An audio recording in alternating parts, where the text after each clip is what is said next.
Hey everyone, I'm Nick in the States, and today let's talk about my Bulldog Bodies Les Paul kit. In a project mode, which you'll probably see in some of the videos in the next couple weeks, in between chips and orders, and realized I had a lot of loose ends laying around, and let's get to them. And this is one of the loose ends that's really almost completed. I got this actually a couple years ago, and it was ironic. In between ordering it and actually getting it in, I bought my first real Les Paul. It's a traditional plus top, but I wanted to build this out exactly as as I'd always dreamed, and I really like that.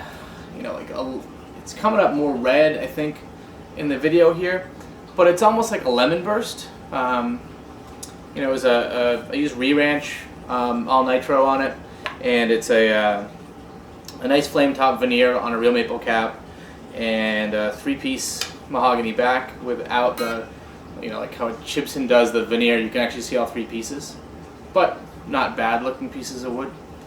And I used ReRanch to finish it in this, and it's it's mostly the Fender neck amber color in the center, and their butterscotch and burst amber colors around the edge, and some sanding back and a bunch of different tries, and I never quite got it perfect, but the light really gets captured though in the camera right there, at least in my preview. But I got it good enough that I gave up and said this is how it goes. And then I used their Gibson Heritage Cherry color from the Cherry Sunburst kits that you can get to do the back, and the polished up real nice to do the back and the neck. These kits were great because it's a minimal amount of work. They come, they ship, they've got a reasonably accurate Les Paul shape. The belly's a little bit bigger, so it's actually a little wider by about 1/2 inch than a Les Paul. But the cutaway is pretty much right.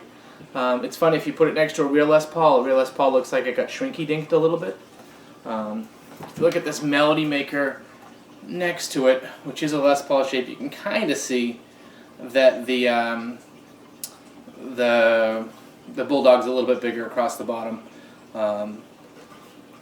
So it's she's a beast though. I mean, she's a solid 8.5, 9 pounds. Actually, she's, I think, just over 9 pounds with everything in her. But if you're not familiar with Bulldog, if they used to sell on both the web and on eBay. Now they only sell on eBay. A full kit goes for about $280, and then sometimes the drilling for the posts or not drilling for the posts are extra, but they also have some blemish ones on there. And I think this one had a slightly poor fitting neck socket that needed a little sanding. The guy who sells them isn't a luthier. I think he just imports them from either Korea or from China, which I'm not sure, and then sells them on this line through his thing. And he has a guy that can do work on them, but he himself gets them in, checks them out. If they don't match his little QA, he sells them off, discounted on eBay. And I bought this one with, I think, a couple small issues for $230, $250. So 30, 40, 50 bucks off. And built it up, and I'll tell you, it's a substantial, fun, reasonably easy kit. It's definitely not to the quality of Precision Guitars, I think, is the one who makes the alternate kit that everyone goes to, but they're like $600, $700, $800 as you start optioning it out. They have a slightly more accurate shape. Neither of them will give you the true Gibson headstock shape. This came as a paddle, and what I ended up doing is there's a company in Germany that sells the Gibson overlays. Yes, he still violates copyrights, but I won't sell it. I'm not trying to fool anybody. And trust me, the overlay was like almost $100 shipped here. I think it was like $75 or $80. But it's like a vulcanized rubber with a really nice Gibson logo in there, and it's done fantastic. So I used that to map out the shape, and with a scroll saw and some sanding, I carved the top there, and I think all in all it came out very well. The only mistake I learned later is this line here. On a Les Paul, it kind of would be parallel with a nut, whereas this way it's perpendicular to the face of it. I threw some Grover tuners on it, some legit Grover ones with the Gibson style ends on it. It's got an import bridge, but it's a small posts. You know, your classic two-pneumatic tailpiece. The wiring kit I got from a while back. Actually, I had it from another guitar. It's a reasonably good one. I did not do the best wiring job on it, which is why I'm replacing the one that's in here.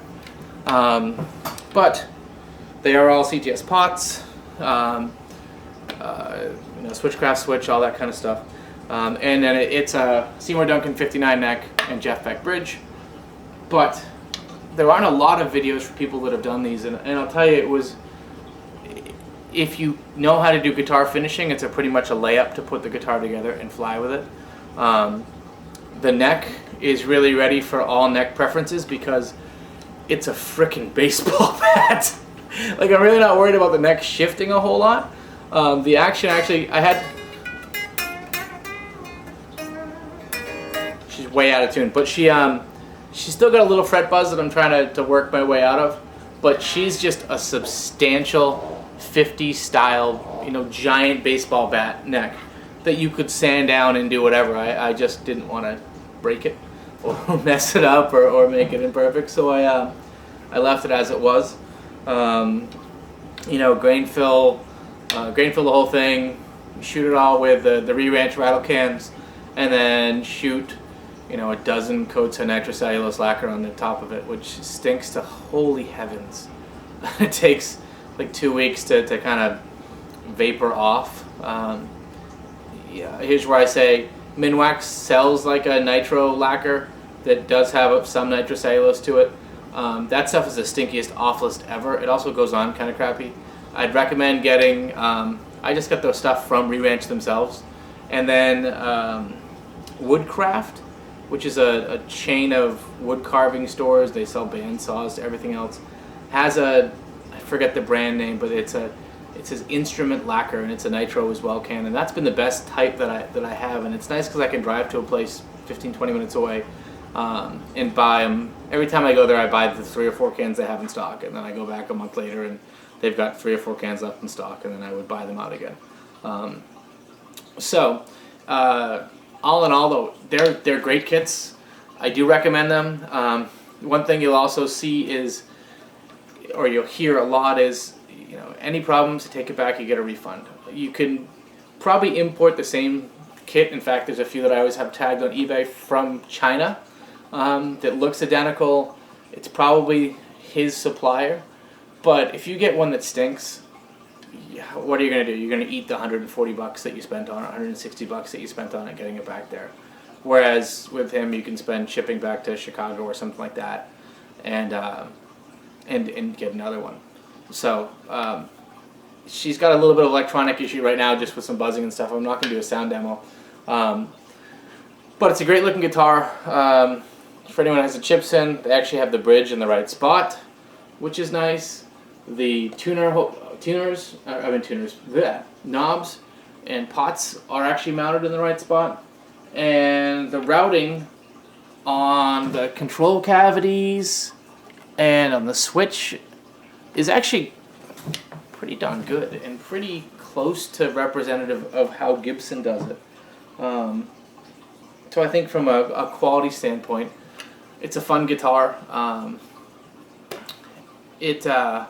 From a financial standpoint, you know, building this out and putting everything into it and all the lacquer and paint and whatever with no concept of time on it. It's like $800 sitting here. And it was originally going to be my living room guitar, but I now have bonded with it too much to see it get completely annihilated by my small children. So it will very likely, or it spends more time in cases, or at least up.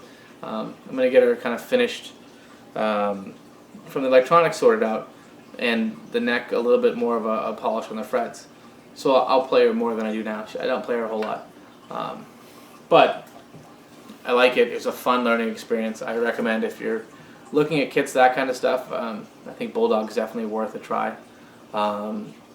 You know, for the price and the insurance of assurance of having a U.S. supplier. and it's not a perfect copy, but I would rather have this shape than some of the new Gibson shapes where it has kind of the limp horn that's on it. So that's this lovely beast. And one other thing, I watched a ton of NAMM stuff, and I think the thing that interested me the most was Rabia of Chapman Guitars, Dorje fame, and you know, the cameraman from the Captain and Chapper's videos, an occasional, you know, guitar player and those things as well. You know, awesome guitar player guy, and just a really cool look. I think he might be from Malta or wherever, but you know, British guy, British accent. Cool looking fro action, and just a gentle giant, you know, attitude to him. Anyway, he at NAMM he was in Panama Guitars booth, and they're mostly these really cool amps made in Panama that have, you know, exotic woods as the speakers mount to. And for the price, did some poking on eBay, you know, $300, $400, $500 for a nice 1x or 2x cab, which is what I'm looking at now is a nice 212 cab. I've got a couple, the Black Star 10-inch sealed backs, which are cool, and then I have a nice 212 cab with some quality speakers in it. And their stuff's pretty good. Everyone liked it a lot. They look kind of nice. I think they look good in the living room here. So check them out. That's what I'm looking at. And with that, I've been Nick in the States, and obviously, I've got issues. Take care.